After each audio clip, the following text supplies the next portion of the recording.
So this is Amusa here with the director Natalie Johanna Halla at the press showing of the movie Life in Four Elements, or Finnish Neljä, elementtiä. And I have to ask you about your name. You were born in Austria, but do you have any Finnish roots at all? I think I have none, or not that I know. I found it out myself that just by incident that Google was translating my name into Frost. I said, what the hell, I'm not Natalie Frost. But maybe destiny.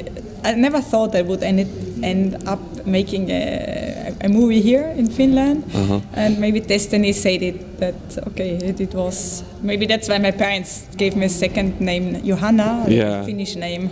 Yeah, great. Then what kind of a story did you want to tell with this documentary? What was the idea behind it? I wanted to tell a story about four characters who are very much impassioned with their element, and they are living a life at the extreme, and usually people who don't know what they're doing, they don't understand how can these people do that. So I wanted, since one of the characters is my brother Philip, the base jumper, and I know the story behind, so I wanted to show that, or to find out what have these people in common. What do they feel? What do they feel in this short moment when they are inside the element? And it's something much stronger than just adrenaline. There's something more philosophical about it. So I started the movie and I got deeper and deeper and deeper. And I think it's a story about nature and the beauty of nature and the beauty of the human mind. Yeah. Good answer. Then how did you end up working with Marko and his company? I think maybe also destiny united us, because I have made already 5 documentaries, and I've been invited to many festivals and also won prizes, and I have 3 children, so I never could travel there usually. And then there was this nomination for award in China, and Marko was also with one of his films invited there and nominated for a prize. And for some reason I decided to go there. Till now I don't know why I took this. It was a very spontaneous decision to go to China. And there we met, and we became friends, and I trusted him a lot. And as a director, for me it was important not to give me in hands of somebody who would maybe destroy my movie or the way I'm making movies. I want my freedom. I need my artistic freedom. This is more important for me than financing amounts and that. So I kind of trusted Marko Röhr, and I said, okay, let's try it. Let's come with this. I will send him the script of the proposal, and actually he liked the idea, and he ended up, in the beginning he said, I will help you, but he ended up producing it because he was very much convinced about the outcome. Yeah. So you said Philip is your brother, but how did you end up with this cast to represent the 4 elements, like the 3 other people? Paco, the main character of Element Fire, is one of my best friends. I used to live in Spain for 20 years.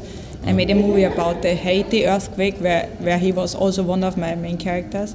So I know him very well. I know his deep soul. I know that he's a special person, and that he's the most appropriate to represent the element fire. That was clear to me. That I didn't want just any fireman, but I wanted to go much, much deeper. So Paco for me was clear. Element Earth was by chance. Actually, I was searching on the internet, and I knew about this cave accident in the German Austrian Untersberg cave, and so the name of my main character was shown there, and I met him, and he ended up to be one of the most important Austrian cave explorers, and he ended up to be like the perfect person for Element Earth, because he's so much, as he says in the movie, he says that he feels much better inside this mountain, even if it's cold and it's not so cozy, but he feels much better there than outside. So he really lives his element to the very end, and he even says he wants to die there. So actually I was very lucky with the cast, and Marko Röhr found Johanna Nordblad. I didn't choose her, and he proposed her, and I was very happy because it was a female character, and which I think is very important because the movie is not about extreme sports and not about men's world. So I think this gives a little bit of balance to the whole thing. All right, so as the director of this movie, how hands-on were you? Like, did you go to the filming spots, and how big was your vision for the movie? Did you have like a script or? I had a script in my head. Yeah. I did go. I did go to all spots where we filmed. All what you saw, I was there next to the cameraman. I went to all these places inside the cave and everywhere. I just could not go under the water. This is the only place, unfortunately. The producer would not allow me to go. But I have more than a written script. I had a written script in my head. It always works like this. And then my way of documentary movie making is also very spontaneous. You know, you cannot. A forest fire, you don't know when and where it's going to happen. You don't know how close you will be able to come. You don't know anything. You depend, in our shooting generally, we depended so much on nature and on the weather. So actually we were very lucky that we could film what we could film. Yeah. So the movie, the music for this movie has been composed by only a 15-year-old boy. Can you tell us something about this? Yes, Michael Andreas Heringer is a great composer. I know him since he was 11. He descends directly from the famous composer Franz Liszt and from the pianist Sophie Menta. So he has in his genes all the music and the creativity. And I made a movie about him when he was 11 because I was fascinated about him and about the fact that he descended from Franz Liszt.